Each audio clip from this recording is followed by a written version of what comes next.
नारायण से प्राकृत तथा वैकृत सृष्टि का विस्तार। गरुड़ जी ने कहा, हे प्रभु, देवताओं के द्वारा इस प्रकार स्तुति किए गए भगवान विष्णु उन्हें आश्रय देकर स्वयं उन्हीं में किस प्रकार प्रविष्ट हुए और किस प्रकार सृष्टि हुई, हे कृपालो, आप इसे भली भांति बताएं। श्री कृष्ण ने कहा, वे भगवान महाप्रभु उन संबंध रहित तत्वों में प्रविष्ट हुए, इसमें उनमें शोभ उत्पन्न हुआ। सबसे पहले भगवान ने हिरण्मय आत्मक ब्रह्मांड की सृष्टि की, जो 50 कोटि योनि में चारों ओर विस्तृत था। उसके ऊपर अवस्थित अत्यंत सूक्ष्म भाग उनमें से ही विस्तार में फैला था। जितने में उस हिरण्मय अंड का विस्तार था, उसके भी ऊपर 50 कोटि भूतल था। वह 7 आवरणों से चारों ओर परिधि द्वारा घिरा हुआ था। पहले आवरण का नाम कबंध है, दूसरा आवरण अग्निदेव का है, तीसरा आवरण महात्मा हर का है, चौथा आवरण आकाश का है, पांचवा आवरण अहंकार का है, छठा आवरण महत्त्वात्मक है और सातवां आवरण त्रिगुणात्मक है। इसके अनंतर अव्याकृत आकाश है। इसके विस्तार की कोई सीमा नहीं है। इसी मंडल के मध्य में अव्यय हरि विराजमान रहते हैं। 8वां आवरण आकाश का है। उसके मध्य में विरजा नदी है। इसकी परिधि 5 योजन विस्तृत है। यह अतिशय पुण्यवती नदी है।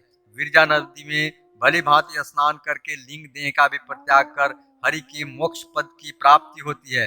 प्रारब्ध कर्मों का क्षय हो जाने पर ही विरजा नदी में स्नान करना संभव होता है। हे खगेश्वर, प्रलय में भी इस विरजा नदी का लय नहीं होता। उसे लक्ष्मी स्वरूपा समझें, क्योंकि वह प्राणियों के लिंग शरीर का नाश करने वाली है। विरजा नदी के बाद व्याकृत आकाश है, जो निःसीम है। उसकी अभिमानी देवता लक्ष्मी है।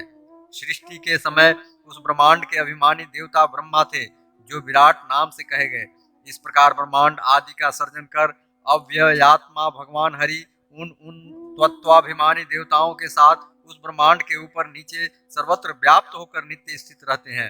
हे पक्षीराज, यह प्राकृतिक सृष्टि है। अव्यक्त आदि से लेकर पृथ्वी तक के जो भी तत्व इस अंड रूप जगत में बाह्य रूप से उत्पन्न हुए हैं, वे सभी प्राकृतिक सृष्टि कहे जाते हैं। और ब्रह्मांड तथा ब्रह्मा अंडावर्ती सृष्टि वैकृत सृष्टि कही जाती है। ये अंडज जिन्हें पुरुष कहा गया है, वे हरि को साक्षात भगवान पुरुषोत्तम ही हैं। उन विष्णु ने उस हिरण्मय अंड के मध्य विद्यमान जल राशि में 1000 वर्ष तक शयन किया था। उस समय लक्ष्मी ही जल रूप में थी, शया रूप में विद्या थी, तरंग रूप में वायु थे और तम ही निद्रा रूप में था। इसके अतिरिक्त वहां और कोई नहीं था। उसी उदक के मध्य में नारायण योग निद्रा में स्थित थे। हे पक्षी श्रेष्ठ, उस समय लक्ष्मी ने उस जल गर्भ में शयन कर रहे हरि की स्तुति की। हरि की प्रकृति उस समय लक्ष्मी तथा धरा भूदेवी इन 2 रूपों को धारण कर लेती है और शेष वेद का रूप धारण करके जल के मध्य सोए हरि की स्तुति करते हैं। स्तुति से प्रसन्न हुए नित्य प्रबुद्ध हुए महाविष्णु निद्रा का परित्याग कर प्रबुद्ध हो उठे। उस समय उनकी नाभि से संपूर्ण जगत का आश्रय भूत हिरण्मय पद्म प्रादुर्भूत हुआ। इसे प्राकृतिक सृष्टि के रूप में समझना चाहिए। उस सृष्टि की अभिमानिनी देवता भूदेवी थी। वह पद्म असंख्य सूर्यों के समान प्रकाश वाला कहा गया है। चिदानंदमय विष्णु उससे भिन्न है। उस पद्म को भगवान के किरीट आदि आभूषणों के समान समझना चाहिए। हरि के किरीट आदि भी 2 प्रकार के हैं, एक स्वरूप भूत तथा दूसरे स्वरूप भिन्न। उस पद्म से सभी लोगों के विधायक ब्रह्मांड की सृष्टि हुई। उस हिरण्मय पद्म से चतुर्मुख ब्रह्मा प्रादुर्भूत हुए। किसने मेरी सृष्टि की है, वह प्रभु कौन है? ऐसी जिज्ञासावश ब्रह्मा उस पद्म के नाल में प्रविष्ट हो गए, किंतु अज्ञानवश जब वे नारायण के विषय में कुछ जान न सके, तब उस समय उन्हें तप तप इस प्रकार के ये 2 शब्द सुनाई दिए।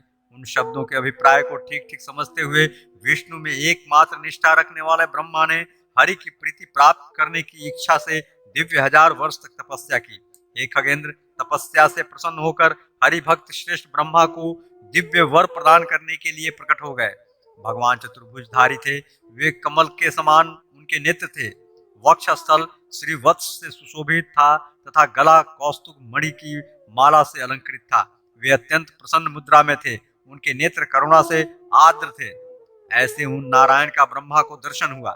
भक्तों के वश में रहने वाले अत्यंत दयालु पर ब्रह्म स्वरूप नारायण को अपने समक्ष देखकर ब्रह्मा ने बड़ी ही श्रद्धा भक्ति से उनकी पूजन की और उनके पाद तीर्थ को मस्तक पर धारण किया। तदंतर भक्ति मानों में श्रेष्ठ तथा महाभागवतों में प्रधान ब्रह्मा ने उन हरि की अनेक प्रकार से स्तुति की और उनके सामने वे हाथ जोड़कर खड़े हो गए। श्री कृष्ण ने पुनः कहा, ब्रह्मा जी के द्वारा स्तुति किए गए जाने पर दया के सागर भगवान मधुसूदन मेघ के समान गंभीर वाणी में बोले, हे ब्रह्मन, मेरे प्रसाद से इन देवताओं की वैसी ही सृष्टि आप करें जिस प्रकार पूर्व काल में आपके द्वारा हुई थी। यद्यपि इस सृष्टि कार्य से आपका कोई प्रयोजन नहीं है, फिर भी मेरी प्रसन्नता के लिए आप ऐसा करें। हरि के ऐसा कहने पर ब्रह्मा ने उन हरि की स्तुति करके उनकी प्रसन्नता के लिए मन में सृष्टि करने का निर्णय लिया। तब महतत्वात्मक ब्रह्मा ने सर्वप्रथम जीव के अभिमानी देवता वायुदेव की सृष्टि की। हे गरुड़, वे ही प्रथम सृष्टि के पुरुषात्मा हैं। तदंतर ब्रह्मा ने अपने दाहिने हाथ से ब्रह्माणी तथा भारती नामक दो देवियों की सृष्टि की। बाएं हाथ से सत्य के पुत्र महतत्वात्मक अनल को उत्पन्न किया। ब्रह्मा के दाहिने हाथ से ही अहंकारात्मक हर की सृष्टि हुई। इसी प्रकार गरुड़, शेष, वायु, गायत्री, वारुणी, सौपर्णी, चंद्र, इंद्र, कामदेव, इंद्रियों के अभिमानी देवताओं, मनु, शतरूपा, दक्ष, नारदादि ऋषियों, कश्यप, अदिति देवी, वशिष्ठ आदि ब्रह्मज्ञानी ऋषियों, कुबेर, विश्वसेन तथा पर्जन्य आदि देव सृष्टि का उनमें प्रादुर्भाव हुआ। हे खगेश्वर, मेरी कृपा से ही ब्रह्मा इस सृष्टि कार्य में समर्थ हो सके। नारायण की पूर्णता का वर्णन तथा पदार्थों के सारासार का निर्णय। श्री कृष्ण ने कहा, हे पक्षीराज, जो मूल स्वरूप पूर्ण गुण संपन्न सर्वथा स्वतंत्र पुरातन पूर्ण शरीर वाले आनंद स्वरूप भगवान अनंत हैं, उनके समान कोई भी नहीं है। उनके चरण आदि सभी अंग अपने में पूर्ण है। उनके एक एक रोम में उतना ही बल है जितना उनका समग्र बल है। इस प्रकार वे सब प्रकार से पूर्ण हैं। अतः वे ही सबके कर्ता हैं, वे ही सबके हर्ता हैं और वे ही इस सृष्टि के सार अंश के भोक्ता भी हैं। हे पक्षींद्र, वे हरि सारहीन अथवा असार अंश का भोग नहीं करते, समस्त द्रव्य पदार्थों के सार भाग को ही ग्रहण करते हैं। वे नित्य भक्तों के प्रति दयालु और भक्तों के हित चिंतन हैं। भक्तों द्वारा निवेदित भक्ष्य भोज्य आदि पदार्थों तथा उपचारों के सार भाग को वे बड़े ही आदर के साथ ग्रहण करते हैं। समय द्वारा दूषित एवं भाव दुष्ट पदार्थों को नारायण ग्रहण नहीं करते। द्राक्षा आदि जो फल उन्हें समर्पित किए जाते हैं, वे भी काल आदि के प्रभाव से दोष युक्त हो जाते हैं। इसलिए हे पक्षी श्रेष्ठ, अब आप द्रव्यों के सारासार के विषय में सुने। जामुन आदि के फल अतिशय पकने के बाद 4 दिन में सारहीन हो जाते हैं। 1 मास के बाद कटहल असार हो जाता है।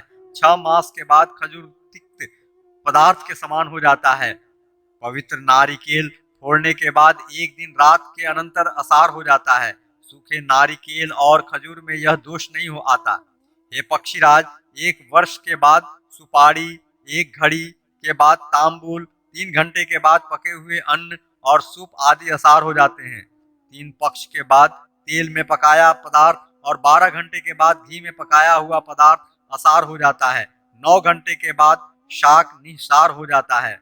जम्बरी, नींबू, श्रृंगवेर, आंवला, कपूर तथा आम 1 वर्ष के बाद निसार हो जाते हैं। परंतु हे द्विज, तुलसी सदा सार युक्त ही रहती है। एकादशी के दिन गीली हो या सूखी हो अथवा जल के साथ हो, वह सदा सारवान ही बनी रहती है। सारयुता तुलसी को ग्रहण करना चाहिए। एकादशी के दिन अन्न निसार हो जाता है। हे खगेश्वर, एकादशी के दिन मनुष्यों के लिए हरि का तीर्थ सार होता है। हे गरुड़, आषाढ़ मास में शाक, भाद्रपद मास में दही, आश्विन मास में दूध निसार हो जाता है।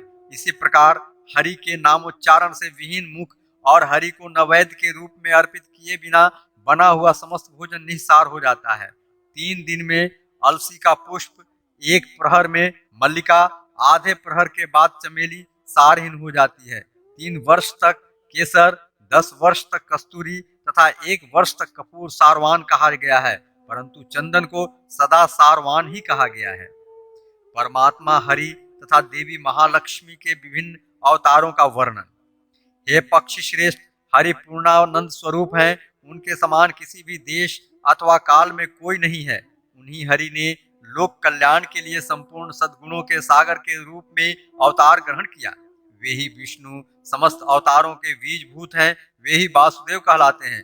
वे वासुदेव ही संकर्षण, प्रद्युम्न तथा अनिरुद्ध के रूप में प्रकट हुए। उन्हीं विष्णु ने स्थूल देह से ब्रह्मादि देवों की सृष्टि की।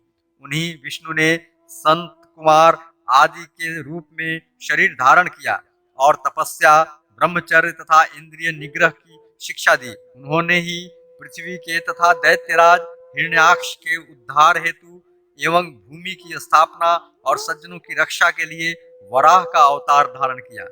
पंचरात्र की शिक्षा देने के लिए ही उन्होंने स्वरूप धारण किया। बद्रिकाश्रम में उन्होंने ही नारायण नाम से अवतार लिया। वही हरि कपिल मुनि के रूप में अवतरित हुए और उन्होंने ही काल कौलित 24 तत्वों वाले सांख्य शास्त्र का आसुरी के लिए उपदेश किया।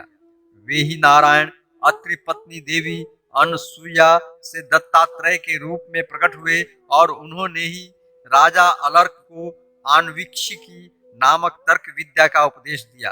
वे ही सच्चिदानंद हरि सूर्य के वंश में आकुति के गर्भ से प्रादुर्भ हुए और उन्होंने ही स्वयंभू मनवंतरम में देवों के साथ प्रजा का पालन किया। वे ही विष्णु अग्निध्रव पुत्री मेरु देवी के गर्भ से नाभि के पुत्र रूप में उरुक्रम नाम से अवतरित हुए। उन हरि ने ही देवता तथा असुरों का समुद्र के मंथन के समय मंदराचल पर्वत को अपनी पीठ पर धारण करने के लिए कूर्म रूप धारण किया। पुनः वे ही हरिमत मणि के समान द्युति वाले महात्मा धन्वंतरी के रूप में हाथ में अमृत कलश धारण किए हुए अपत्य जनित दोषों को दूर करने के लिए अवतरित हुए। विष्णु ने ही दिति पुत्र असुरों को मोहित करने के लिए मोहिनी का रूप धारण किया तथा पुनः नृसिंह रूप से अवतरित होकर उन्होंने ही हिरण्यकशिपु को अपने उरुरों पर रखकर नखों से विदीर्ण कर डाला। अनंतर आदिति और कश्यप से 52 रूप में अवतरित हुए। बलि से अधिगृहित संपूर्ण त्रैलोक्य के राज्य को पुनः इंद्र को प्रदान करने की इच्छा से तथा बलि की दानशीलता का विस्तार करने के लिए उन्होंने यह रूप धारण किया। पुनः वे जमदग्नि के रूप पुत्र परशुराम के रूप में विख्यात हुए और उन्होंने ब्रह्मदेशी क्षत्रियों से इस पृथ्वी को विहीन कर डाला। तदंतर उन हरि ने ही सूर्य वंश में रघुकुल में देवी कौशल्या से श्री राम के रूप में अवतरण धारण किया। समुद्र बंधन तथा रावण आदि के वध आदि कार्य उन्होंने ही किए। तदंतर द्वापर में उन विष्णु ने ही व्यास रूप में अवतरित होकर वेद संहिता को 4 भागों में विभक्त कर अपने पैल सुमुंत आदि शिष्यों को ऋगादि वेदों को पढ़ाया। वे पराशर के द्वारा सत्यवती में प्रादुर्भूत हुए थे। तदंतर वे ही हरि वसुदेव के पुत्र रूप में देवकी से कृष्ण रूप में अवतरित हुए। उन्होंने ही कंस आदि का वध किया और पांडवों की रक्षा की। तदंतर कलियुग की प्रवृत्ति होने पर वे ही असुरों को मोहित करने के लिए किकट देश में बुद्ध नाम से प्रादुर्भूत हुए। इसके बाद कलियुग की मध्य संधि में वे हरि विष्णु गुप्त के घर दस्यु प्राय राजाओं का वध करने के लिए कलिक नाम से अवतीर्ण होंगे। इस प्रकार संकर्ष आदि से सभी अवतार हरि के हुए। हरि के असंख्य अवतार हैं, उन्हें स्वयं नारायण ही जानते हैं। इन सभी अवतारों में बल की दृष्टि से, रूप की दृष्टि से और गुण की दृष्टि से किसी भी प्रकार का भेद नहीं किया जा सकता। अनंत नाम रूप वाले विष्णु अनंत गुणों से संपन्न है। श्री कृष्ण ने कहा, हे खगेश्वर, जिस प्रकार हरि के अनंत नाम रूपात्मक अवतार हैं, उसी प्रकार हरि प्रिया भी विभिन्न अवतारों के रूप में प्रकट हुई हैं। वे लक्ष्मी ज्ञान स्वरूपा हैं। वे एकमात्र हरि के चरणों का आश्रय ग्रहण कर नित्य उनके साथ रहती हैं। वे ही पुरुष की पत्नी और प्रकृति की अभिमानिनी देवी हैं। जब ब्रह्मांड के सृजन की इच्छा हरि ने की थी, उस समय गुणों की सृष्टि करने के लिए ये प्रकृति नाम से प्रादुर्भूत हुई थी। वासुदेव की पत्नी माया, संकर्षण की पत्नी जया, अनिरुद्ध की पत्नी शांता तथा प्रद्युम्न की पत्नी कृति के रूप में इन्हीं का अवतार हुआ। विष्णु की पत्नी सत्वाभिमानी श्री देवी, तमोगुण की अभिमानिनी देवी दुर्गा और रजोगुण की अभिमानिनी वराह पत्नी देवी भूदेवी तथा भगवान वेद की अभिमानिनी देवी अन्नपूर्णा आदि सब इन्हीं देवी के अवतार हैं। साथ ही यज्ञ पत्नी दक्षिणा, विदेह राजपुत्री सीता तथा रुक्मणी, सत्यभामा आदि रूपों में भगवती लक्ष्मी का ही प्राकट्य हुआ है। इस प्रकार पृथक पृथक देवी लक्ष्मी के अनंत अवतार हुए हैं। ऐसे ही पांडवों की पत्नी द्रौपदी भी शची आदि देवियों के रूप में उत्पन्न हुई थी। भगवान शेष तथा भगवान रुद्र के विविध अवतार। श्री कृष्ण ने कहा, भगवान शेष अनंत शक्ति संपन्न है। इनका आरवी भाव भगवान हरि तथा रमा देवी के शयन के लिए हुआ है। योग निद्रा में लक्ष्मी के साथ भगवान नारायण शेष शैया पर ही शयन करते हैं। मैं सर्वदा हरि का दास बना रहूं और सदा उनकी पूजा करता रहूं। मैं प्रत्येक जन्मों में हरि को नमस्कार करता हूं। इस इच्छा से गरुड़ ने हरि के शयन स्थान के समीप में आश्रय प्राप्त किया। विंता के पुत्र काल नामक गरुड़ का भगवान के वाहन के रूप में प्रादुर्भाव हुआ। शेष भगवान नारायण के भक्त हैं। उनमें विष्णु, वायु तथा अनंत इन तीन देवों का अंश सदा विद्यमान रहता है। हे खग, दशरथ के पुत्र के रूप में देवी सुमित्रा के अंश से जिन लक्ष्मण ने जन्म लिया वे शेष के ही अंश हैं, इसलिए शेषावतार कहे जाते हैं। भगवान श्री राम तथा देवी सीता की सेवा करने के लिए उनका पृथ्वी पर अवतार हुआ। वे ही शेष वसुदेव के पुत्र के रूप में देवी रोहिणी से बलभद्र नाम से अवतरित हुए। गरुड़ जी का पृथ्वी पर कोई अवतार नहीं हुआ, इसमें भगवान की आज्ञा ही है। भगवान रुद्र ने भी अनेक रूप धारण किए हैं। वामदेव, ईशान, अघोर तथा सज्ञोजात आदि इनके कई अवतार हैं। इसी प्रकार आवेशावतार, दुर्वासा तथा द्रोणपुत्र, अश्वत्थामा आदि भी रुद्र के ही अंशावतार हैं। श्री कृष्ण पत्नी देवी नीला, नागन जीती की कथा। श्री कृष्ण ने कहा, हे पक्षीराज, कृष्ण पत्नी नागन जीती पूर्व जन्म में पितरों में श्रेष्ठ कव्यवाहक की पुत्री थी। वह कन्या पति रूप में भगवान कृष्ण का अनन्य चिंतन किया करती थी। जब वह विवाह के योग्य हुई तो पिता ने उसके विवाह के लिए बहुत प्रयत्न किया, किंतु उस कन्या ने कृष्ण के अतिरिक्त किसी अन्य को वरण न करने का अपना निश्चय बताया। तब पिता ने उससे कहा, किसी दूसरे को पति रूप में क्यों नहीं ग्रहण कर लेती हो?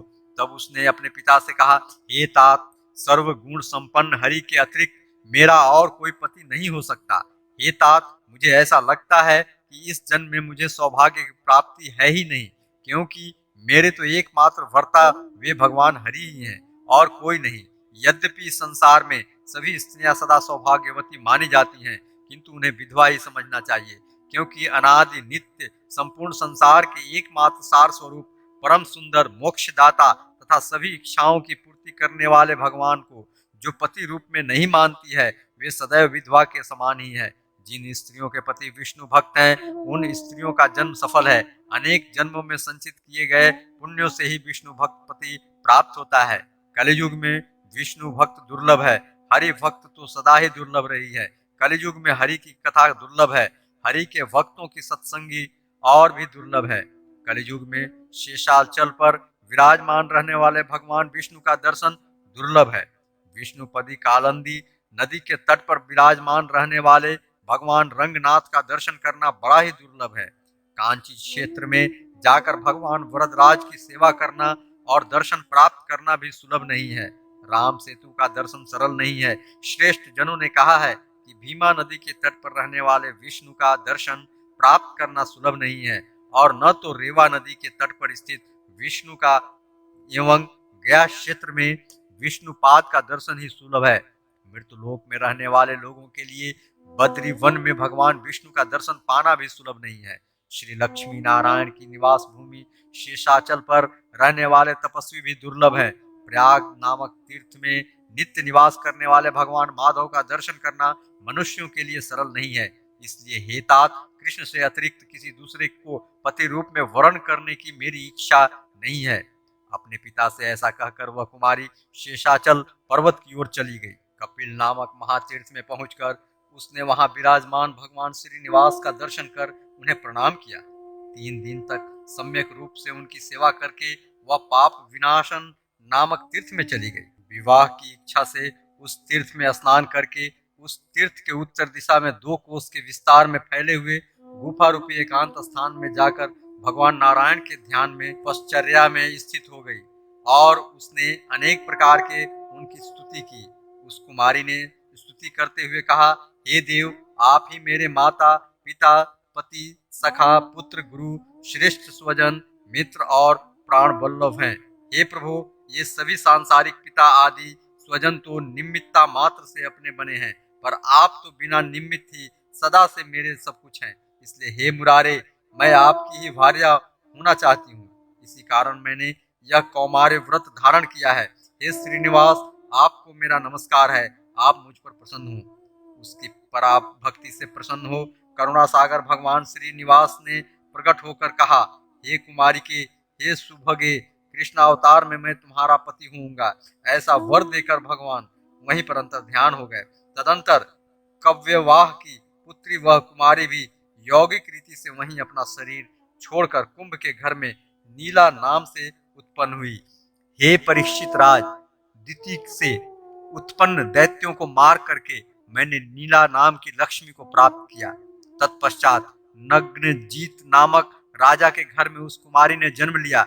नग्नजीत ही पूर्व में कव्यवाह थे और उनकी पुत्री कुमारी भी नीला नाम से विख्यात हुई थी। उसके स्वयंवर में मैंने देवताओं और मनुष्यों के द्वारा न जीते जाने योग्य 7 दुरांत बैलों के साथ अनेक राजाओं को जीतकर बंदी बनाई गई नीला को भार्या रूप में प्राप्त किया। वज्रा तथा मित्रविंदा द्वारा श्री कृष्ण की भार्या बनने की कथा। भगवान श्री कृष्ण ने कहा, हे पक्षीराज, पूर्व जन्म में विष्णु पत्नी ने ही नल की पुत्री के रूप में वज्रा नाम से शरीर धारण किया था। जो परम विष्णु भक्त थी वह सभी प्रकार के भद्र गुणों से संपन्न थी। इसी कारण उसका भद्रा यह नाम पड़ा था। वह कन्या भगवान कृष्ण को पति रूप में प्राप्त करने के लिए नित्य उन्हें प्रणाम निवेदन और उनकी प्रदक्षिणा किया करती थी।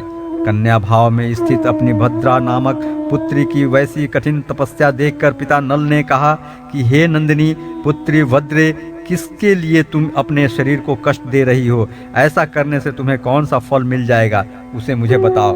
भद्रा बोली, हे तात, आप मेरे पिता हैं, भला मैं आपको क्या बता सकती हूँ? भगवान को नमस्कार आदि क्रियाओं के फल को बताने में कौन समर्थ हो सकता है? फिर भी आप सुने।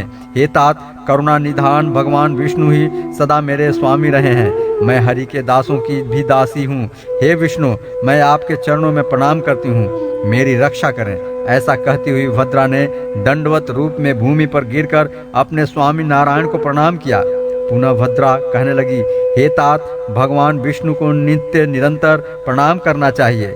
जिस प्रकार वंदना करने से वे देव प्रसन्न होते हैं, उस प्रकार वे पूजन करने से प्रसन्न नहीं होते। हे तात, नाम स्मरण अथवा प्रणाम निवेदन तथा वंदन करने से जिस प्रकार से पाप से मुक्ति होती है, उस प्रकार से अन्य साधनों से नहीं होती। हे तात, भगवान विष्णु को प्रणाम निवेदन किए बिना जो लोग शरीर का पोषण करते हैं, उनका वह शरीर पोषण व्यर्थ ही है। ऐसे लोगों को नरक में महान दुख भोगना पड़ता है। जो देव श्रेष्ठ भगवान विष्णु की प्रदक्षिणा नहीं करता, उसे यमराज अत्यंत त्रास देते हैं। जिनकी जिह्वा हरि कृष्ण इस प्रकार से भगवान के मंगलमय नामों का नित्य कीर्तन नहीं करती है, ज्ञानी जनों द्वारा उस जिह्वा को व्यर्थ ही कहा गया है। हे तात, काशी में निवास करने अथवा प्रयाग में मरने से क्या लाभ? अथवा युद्ध में वीर गति प्राप्त करने से अथवा यज्ञादि का अनुष्ठान करने से क्या लाभ है?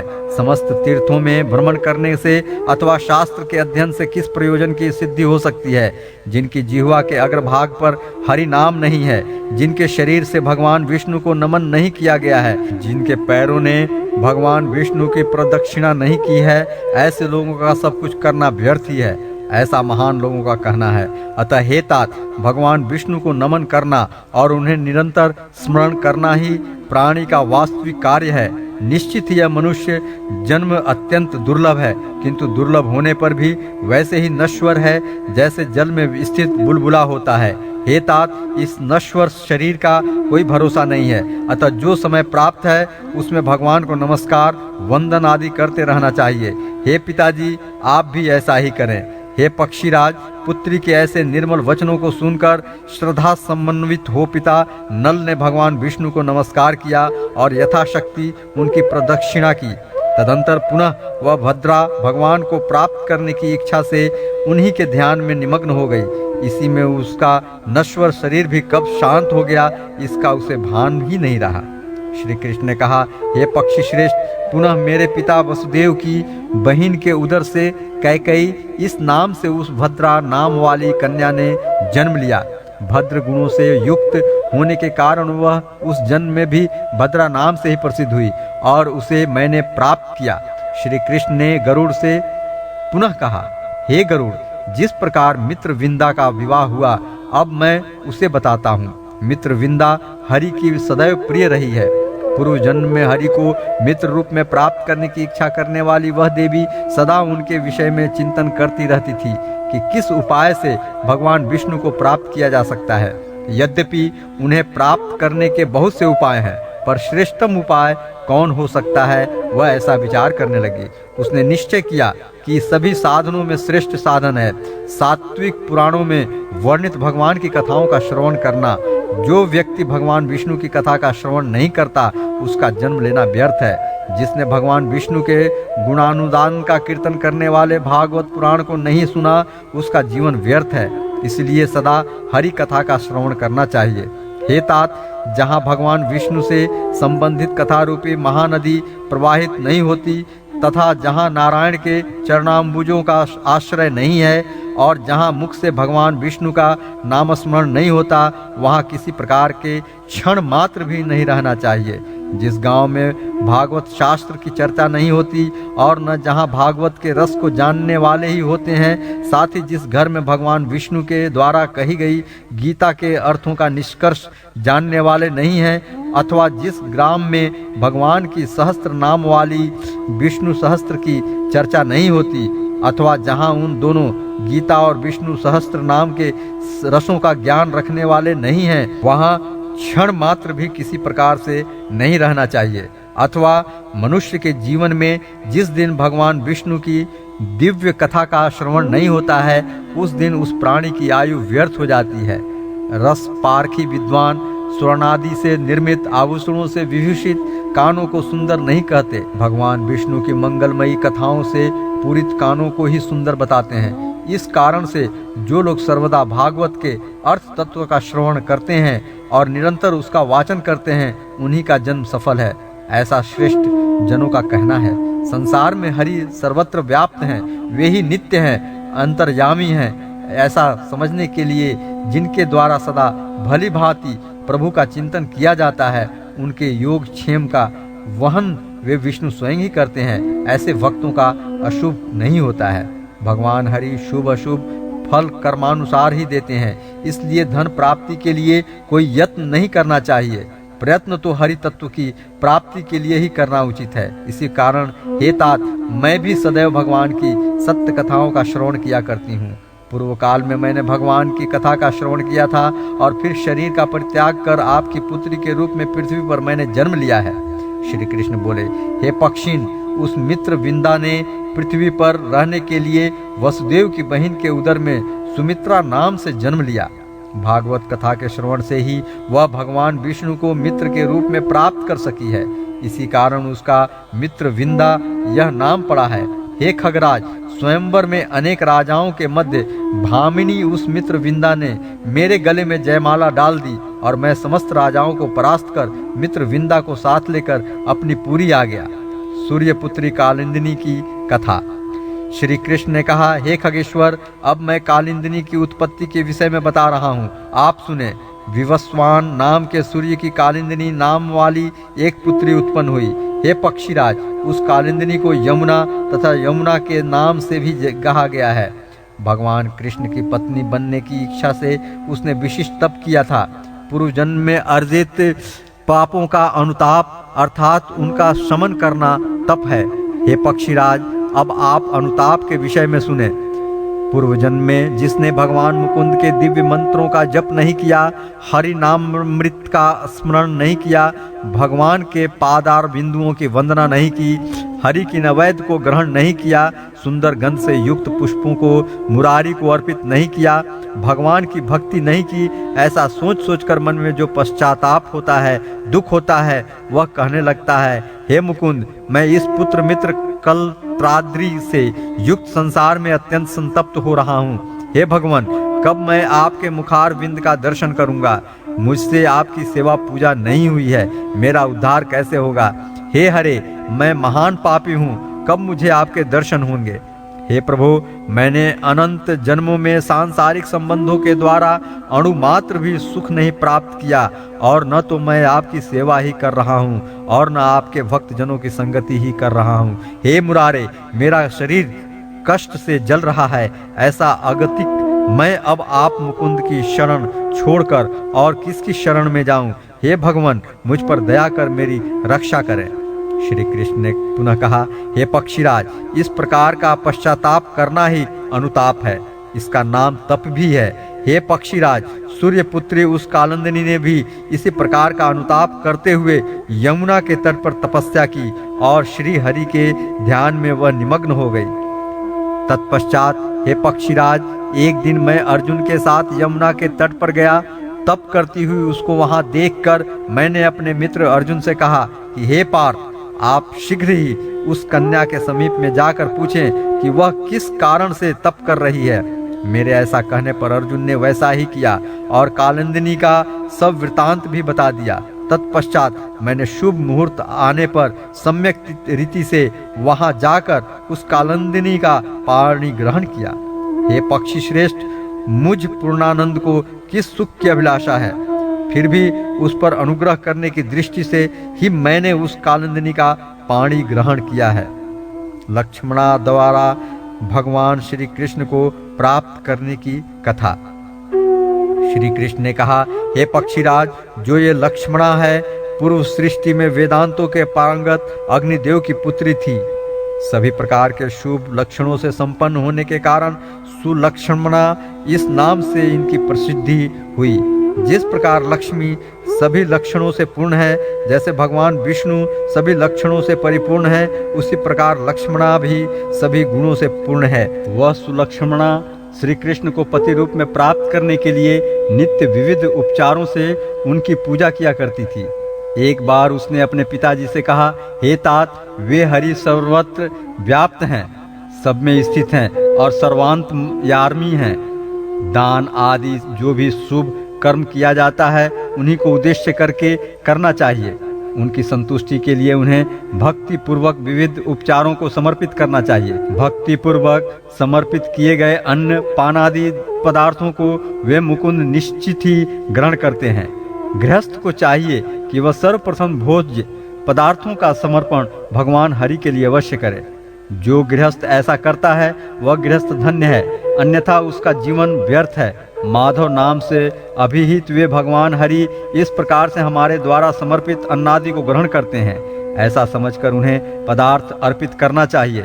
इस प्रकार से दिए गए अन्नादिक नैवेद्य से भगवान विष्णु अत्यंत संतुष्ट होते हैं। इसके विपरीत भाव से दिए गए पदार्थ को वे ग्रहण नहीं करते, उनके लिए वह सब व्यर्थ ही है। हे सुपर्ण, वासुदेव हरि हमारे घर में नित्य निवास करते हुए प्रसन्न रहते हैं, ऐसा समझकर अपने घर को देवालय मानकर सर्वदा अलंकृत रखना चाहिए।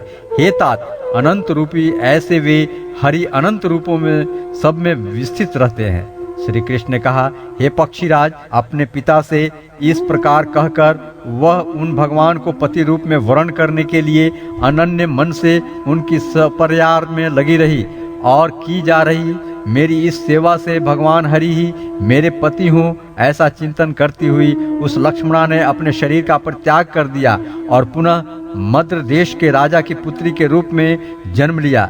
हे पक्षी श्रेष्ठ, तदंतर उस लक्ष्मणा के स्वयंवर में लक्ष्य का भेदन करके मैंने ही वहां उपस्थित राजाओं का मान मर्दन कर उसका पाणी ग्रहण किया और अपनी पुरी में आकर उस देवी के साथ मैं निवास करने लगा। सोमपुत्री जावंतवती की कथा।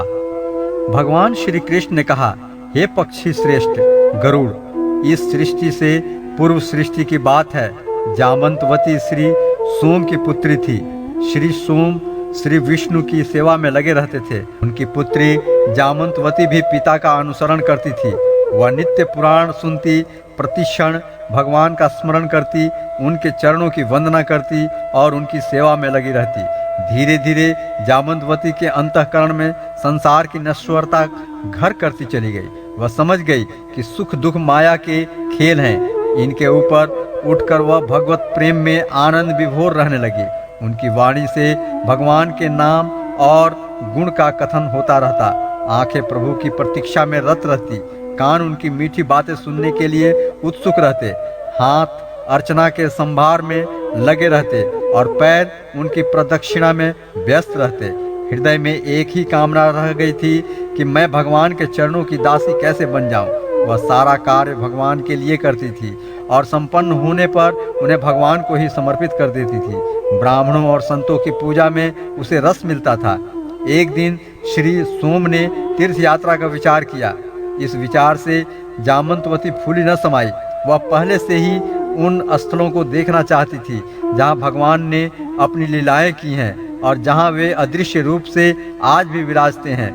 भगवान श्रीनिवास में जामंतवती का मधुर भाव था। शेषाचल पर अब प्रियतम के दर्शन हो जाएंगे, इस आशा से उसका रोम रोम खिल उठा।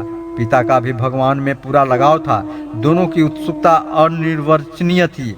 यात्रा प्रारंभ हो गई। पिता पुत्री के पग बिना बढ़ाए बढ़े रहे।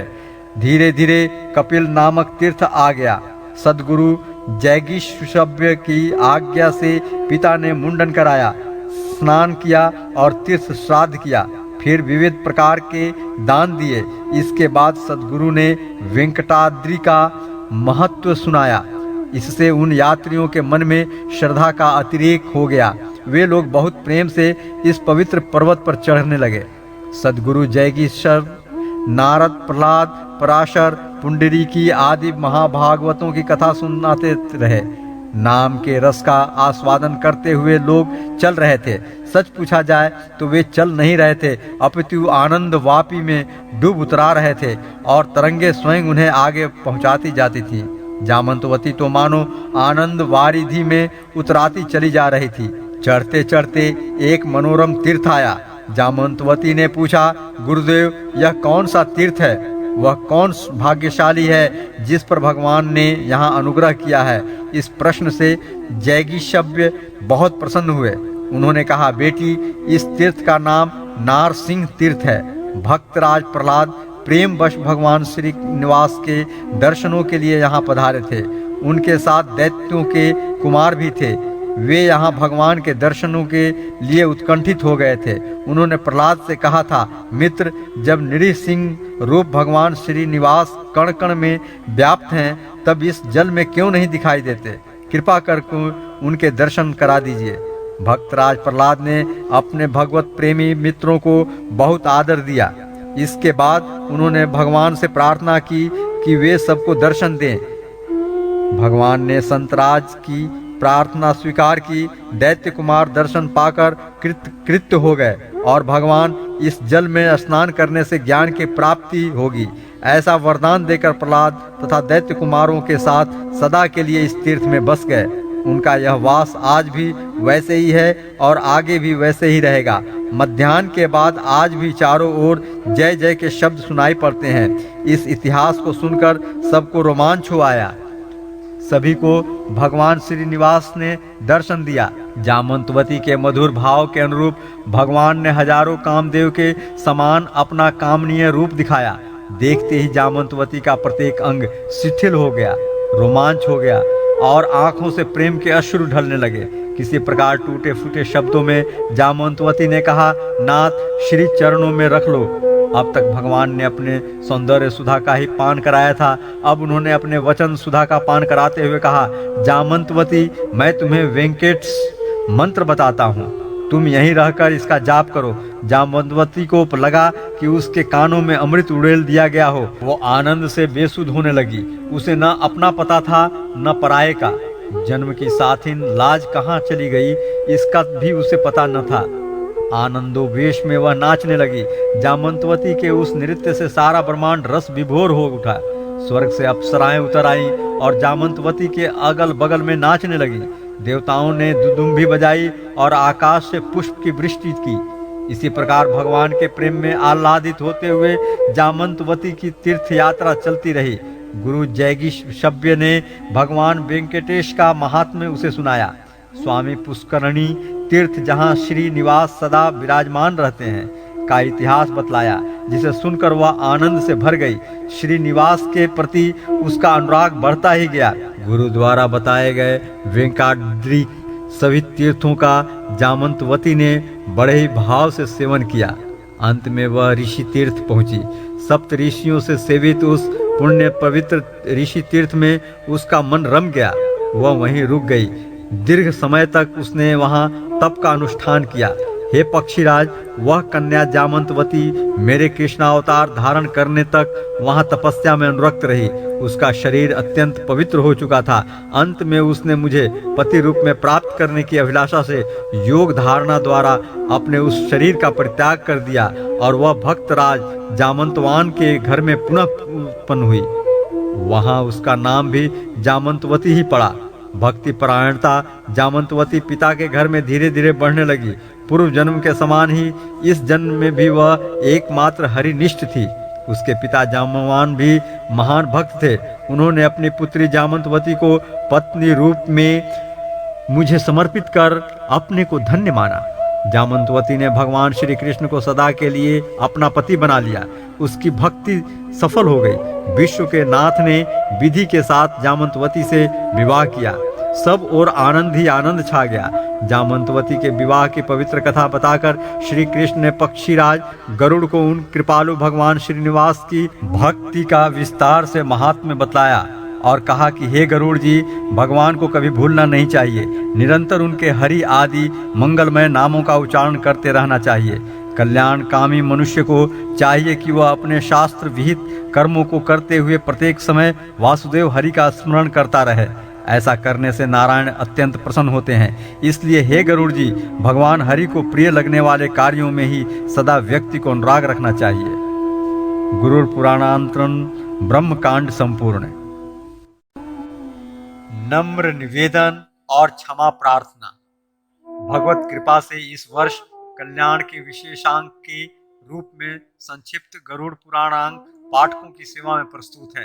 पिछले कई वर्षों से कुछ महानुभावों का यह विशेष आग्रह था कि कल्याण के विशेषांक के रूप में गरुड़ महापुराण का प्रकाशन किया जाए। हम चाहते हुए भी अब तक यह कार्य नहीं कर सके थे। इस वर्ष यह संभव हो सका। 18 महापुराणों के अंतर्गत गरुड़ महापुराण का अपना एक विशेष महत्व है। इसके द्वारा असार संसार की क्षण भंगुरता तथा अनित्यता का दिग्दर्शन होता ही है। इसके साथ ही इसमें परलोक का वर्णन तथा संसार के आवागमन से मुक्त होने की विधि विवर्णित है।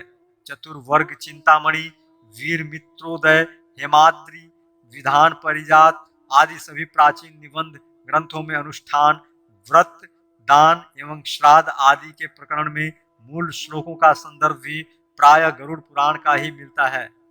इन सब कारणों से इस ग्रंथ की श्रेष्ठता एवं महत्व विशेष रूप से परिलक्षित होने पर भी सामान्य जन इसके विषय अनभिज्ञ जैसे ही हैं।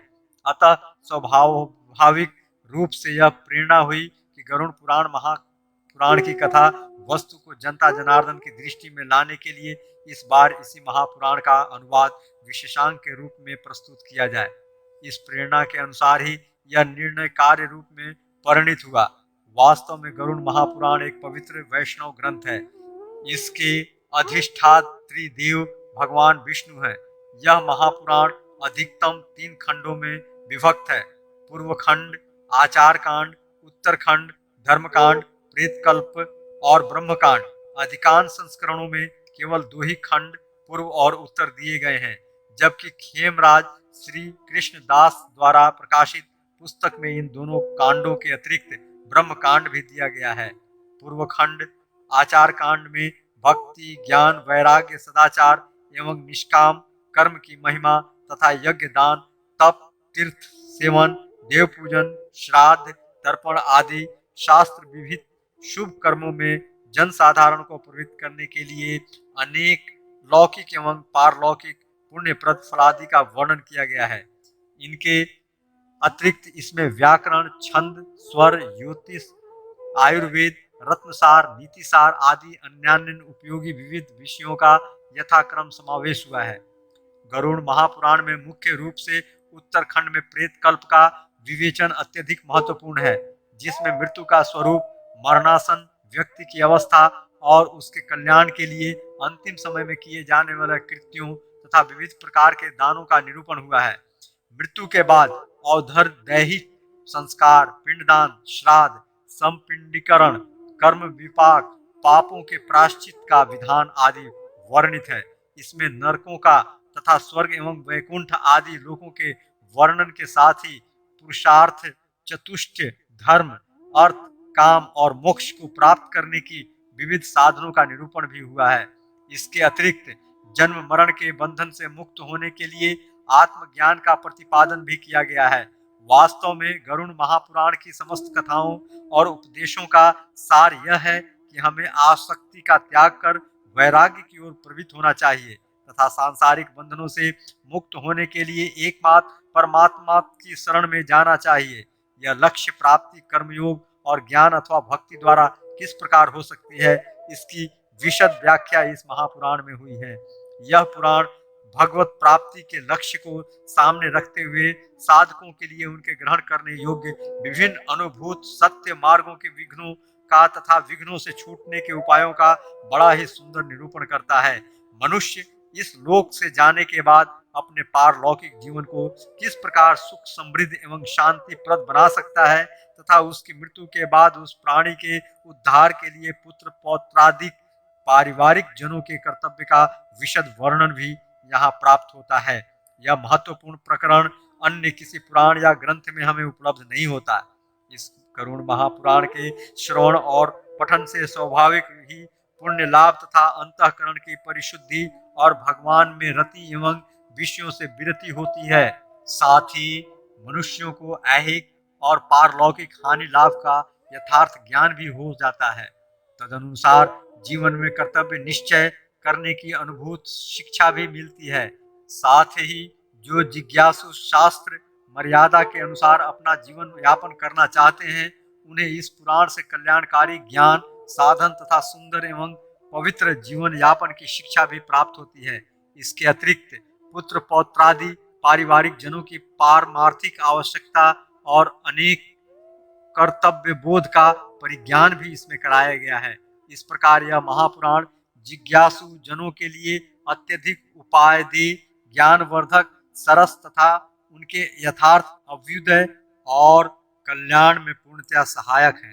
चूंकि इस पुराण में विविध विषयों का समावेश हुआ है, अतः पाठकों की सुविधा के लिए गरुड़ महापुराण के भावों का सार संक्षिप्त इस विशेषांक के प्रारंभ में सिंहावलोकन के रूप में प्रस्तुत किया गया है। इसके अवलोकन से गरुड़ महापुराण के प्रमुख प्रतिपाद्य विषय पाठकों के ध्यान में आ सकेंगे। यद्यपि जिज्ञासु जनों को यह विशेषांक आद्योपांत पूरा पढ़ना चाहिए। यदि पूरा न पढ़ सके तो कम से कम उत्तरखंड, धर्मकांड, प्रेत कल्प तो अवश्य पढ़ना चाहिए, जिससे उन्हें परलोक संबंधी ज्ञान प्राप्त हो सके। सामान्यतः संसार के लोगों में यह जिज्ञासा होनी स्वाभाविक है कि मृत्यु के बाद प्राणी कहाँ जाता है और उसकी क्या गति होती है। संसार में सुख दुख का वैषम्य भी दिखाई पड़ता है। परलोक में स्वर्ग और नरक की बात भी हम लोग सुनते हैं। इन सब प्रश्नों का उत्तर इस गरुड़ महापुराण में सविस्तार प्रतिपादित हुआ है। यद्यपि विशेषांक के प्रकाशन में कभी कभी कुछ असुविधाएं भी आती हैं, परंतु इस बात गरुड़ पुराण के प्रकाशन में विशेष कठिनाइयों की अनुभूति हुई। संयोगवश इस महापुराण का कोई अनुवाद अथवा टीका उपलब्ध न होने के कारण मूल रूप से संपूर्ण ग्रंथ का अनुवाद करना पड़ा। उपलब्ध मूल ग्रंथों में भी पाठ भेद और अशुद्धियों के बाहुल्य से बीच बीच में कुछ भ्रम की स्थिति बन जाती थी। अपने शास्त्रों में स्पष्ट निर्देश है, पितरो वाक्य मिच्छन्ति भावन मिच्छन्ति देवता। प्रतिगण शुद्ध वाक्य और शुद्ध प्रक्रिया की अपेक्षा रखते हैं और देवगण शुद्ध वाक्य और प्रक्रिया में त्रुटि होने पर भी मनुष्य के आंतरिक शुद्ध भावों से भी संतुष्ट हो जाते हैं। गरुड़ पुराण का मुख्य प्रतिपाद विषय श्राद्ध आदि प्रक्रिया प्रधान होने के कारण इसके अनुवाद करने में विशेष सावधानी बरतनी पड़ी। प्रायः यह प्रयास किया गया कि ग्रंथ के मूल भावों को सुरक्षित रखते हुए यथासाध्य श्राद्ध की प्रचलित और व्यवहारिक प्रक्रियाओं का सामंजस्य बना रहे, जिससे सर्वसाधारण को व्यवहारिक प्रक्रिया में असुविधा का अनुभव न हो। फिर भी कदाचित द्विविधा की स्थिति में मूल श्लोकों के भावों को ही प्राथमिकता दी गई है। भावों को स्पष्टीकरण की दृष्टि से कुछ आवश्यक टिप्पणियां भी दी गई हैं। इसके साथ ही कुछ महत्वपूर्ण मूल श्लोकों का भी समायोजन किया गया है। प्रायः यह प्रयास किया गया है कि इस विशेषांक में गरुड़ पुराण के सभी श्लोकों का अनुवाद समायोजित कर दिया जाए, परंतु अपने पुराण में कुछ ऐसे भी स्थल हैं जो सर्वसाधारण के समझ की क्षमता के बाहर है, जिनके अवलोकन से सामान्य जनों के मस्तिष्क में संशय विपर्य की स्थिति उत्पन्न हो सकती है। ऐसे कुछ स्थलों के अनुवाद को संक्षिप्त करना ही हितकर समझा गया। प्रारंभ में यह विचार था कि गरुड़ पुराण के मूल श्लोक भी अनुवाद के साथ प्रस्तुत किए जाए, परंतु एक वर्ष में प्रकाशन संभव न होने के कारण सर्वसाधारण के उपयोग की दृष्टि से केवल भाषा अनुवाद में इसे प्रकाशित किया गया है। भगवत दीक्षा हुई तो आगे पुस्तक स्वरूप में मूल के साथ पुनः इसके प्रकाशन का प्रयास किया जा सकता है। आजकल विशेष रूप से प्रचलित गरुड़ पुराण सारोद्धार नामक का एक ग्रंथ उपलब्ध होता है, जो 16 अध्यायों में है तथा इसी को प्रायः श्राद्ध आदि पितृ कार्यों में सुनाया जाता है और इसे ही सामान्य लोग गरुड़ पुराण के रूप में जानते हैं, परंतु वास्तव में यह ग्रंथ मूल गरुड़ पुराण से भिन्न है। कुछ समय पूर्व राजस्थान के विद्वान पंडित नवनिधि शर्मा के द्वारा किया गया संकलन है। इसमें शंकराचार्य के विवेक चूड़ामणि, भागवत गीता, नीति शतक, वैराग्य शतक एवं अन्य पुराणों के साथ गरुड़ पुराणों के श्लोकों का संग्रह है। कुछ लोगों में यह भ्रांत धारणा बनी है कि गरुड़ पुराण को धर्म में नहीं रखना चाहिए, केवल श्राद्ध आदि प्रेत कार्यों में ही इसकी कथा सुनते हैं। यह धारणा अत्यंत भ्रामक और अंधविश्वास से युक्त है। कारण इस महापुराण में ही यह बात लिखी है कि जो मनुष्य इस महापुराण को सुने या जैसे भी हो वैसे ही इसका पाठ करे तो वह प्राणी यमराज की भयंकर यातनाओं को तोड़कर निष्पाप होकर स्वर्ग को प्राप्त करता है। यह गरुड़ महापुराण बड़ा ही पवित्र और पुण्यदायक है। यह सभी पापों का विनाशक एवं सुनने वालों की समस्त कामनाओं का पूरक है। इसका सदैव श्रवण करना चाहिए। अतः आस्तिक जनों को इस प्रकार की भ्रामक शंका कदापि नहीं रखनी चाहिए। इस पुराण के अनुवाद का संशोधन, परिवर्धन आदि कार्यों को प्रयागराज के श्री हरिराम संस्कृत महाविद्यालय के पूर्व प्राचार्य आदरणीय पंडित श्री रामकृष्ण जी शास्त्री ने पूर्ण मनोयोग से संपन्न किया। यह कार्य भगवत प्रतीर्थर्थ निष्काम भाव से इनके द्वारा संपन्न हुआ। इसके साथ ही अग्निहोत्री पंडित श्री जोखन राम जी शास्त्री संस्कृत विश्वविद्यालय के प्राध्यापक पंडित श्री सुधाकर जी दीक्षित, आदरणीय पंडित श्री विश्वनाथ जी शास्त्री दातार तथा पंडित श्री लाल बिहारी जी शास्त्री आदि महानुभावों ने भी इस कार्य में कृपा पूर्वक सहयोग प्रदान किया। मैं इन महानुभावों के चरणों में प्रणति निवेदन करता हूँ। गरुड़ महापुराण के प्रकाशन के लिए सर्व भारतीय काशीराज न्यास के अध्यक्ष महाराज काशीराज डॉक्टर श्री विभूति नारायण सिंह ने हमें प्रेरणा प्रदान की तथा अपने न्यास द्वारा संशोधित आचार कांड का मूल पाठ भी उपलब्ध कराया।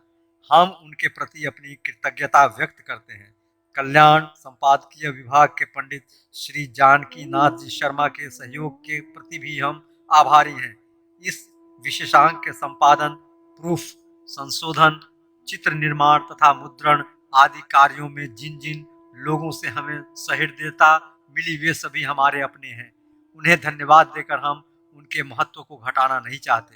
अनुवादक की आवृत्ति, प्रूफ, संशोधन तथा संपादन के कार्यों में संपादकीय विभाग के मेरे सहयोगी विद्वानों ने तथा अन्य सभी लोगों ने मनोयोग पूर्वक सहयोग प्रदान किया है। फिर भी अनुवाद, संशोधन, छपाई आदि में कोई भूल हो तो इसके लिए हमारा अपना अज्ञान तथा प्रमाद ही कारण है। अतः हम इसके लिए अपने पाठक पाठिकाओं से क्षमा प्रार्थी हैं। आस्तिक जन इस गरुड़ पुराण को पढ़कर लाभ उठावें और लोक परलोक में सुख शांति तथा मानव जीवन के परम लक्ष्य परमात्मा प्रभु को प्राप्त करें, यही प्रार्थना है। मानव जीवन का लक्ष्य है आत्मोद्धार करना। इस लक्ष्य की सिद्धि इस पुराण में वर्णित आचार के श्रद्धा पूर्वक सेवन से प्राप्त हो सकती है।